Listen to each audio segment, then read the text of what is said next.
خوړلې دي دوکې نور به پخپله کوم د ژوند فیصلې چې وي کم اصل ختموم بیا راګیتې چې د وعدو مخالفت کوې ورځه بیا تا تېرېږي که یو کال چې هره شپه موږ هغه نه یو چې کړو چاته خوله کږه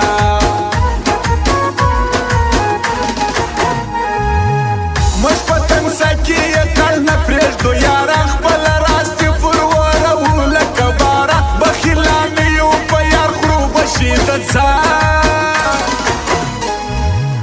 پر ناکامي موږ د چا نه ټکوو لاس موږ د دښمن سره هم کړي دي اخلاص موږ افغانان یو پیره ته دي که سر خلاص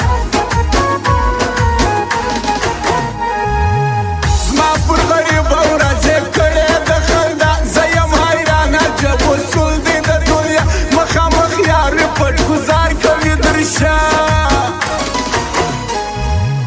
موږ ډېرې سختې تېرې کړي دي پر ځان چې ورځ د ننګ یې پر شان راولو ځان ګټل د یار وي موږ به شوق کوو تاوان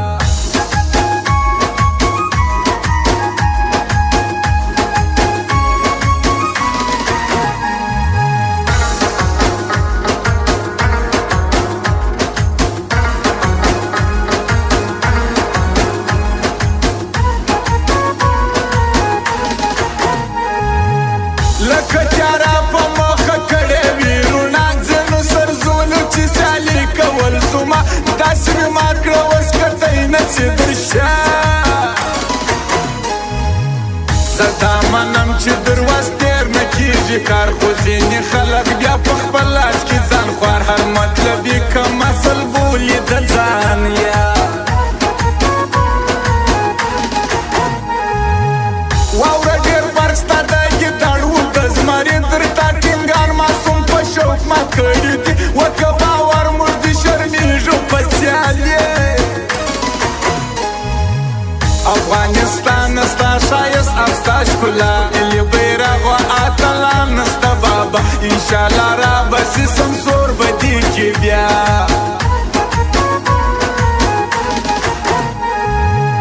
موږ افغانان یو در یار سر قربانه وو نه در چا کم یو نه در ځان ور څوک منو مطلبیانو یو یارې سر ته رسوو ما ازمایلي دي دا خلک په وار وار د ځان عزت خرڅوي نه لري بل کال باور ونه کې ټک به درکړي لکه مار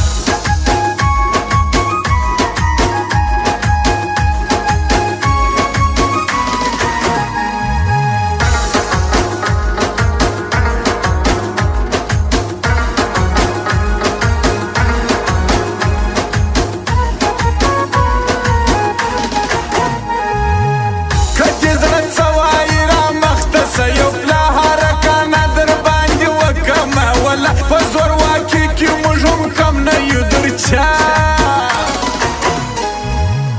رقیب زما سره چې ونه ویې ځان ستا په شان ما وړي له ډېرو څه میدان زه لیونه یم نه پر ګټه نه تاوان شاعر معصوم افغان دې مړ کړم په غمو نه مکاره زما زارې او ستا باندې به وي در څه د هر سړي په نیت زه ځان ته پوهېدم خطر د یار و چې خاموش ودرېدم کمزوری نه یم د هر چا جواب لرم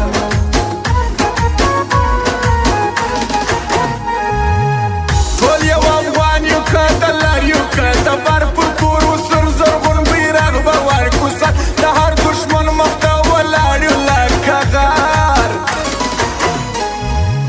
موږ افغانان تاریخ مې پروت دی پر دنیا یو غیرت یې پر موږ خوړلې ما د چا چا چې سیالي کول اوس پاته دي درشه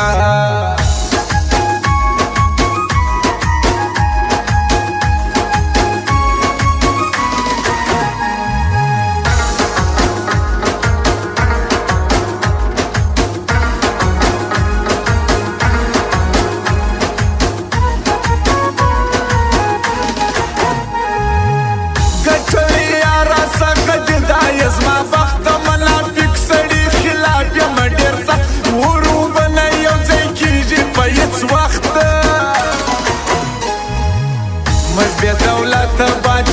کوو پر شر چې څوک لري زموږ په کار کوو یې ښکار اول احتیاط کوه بیا نه منو انکار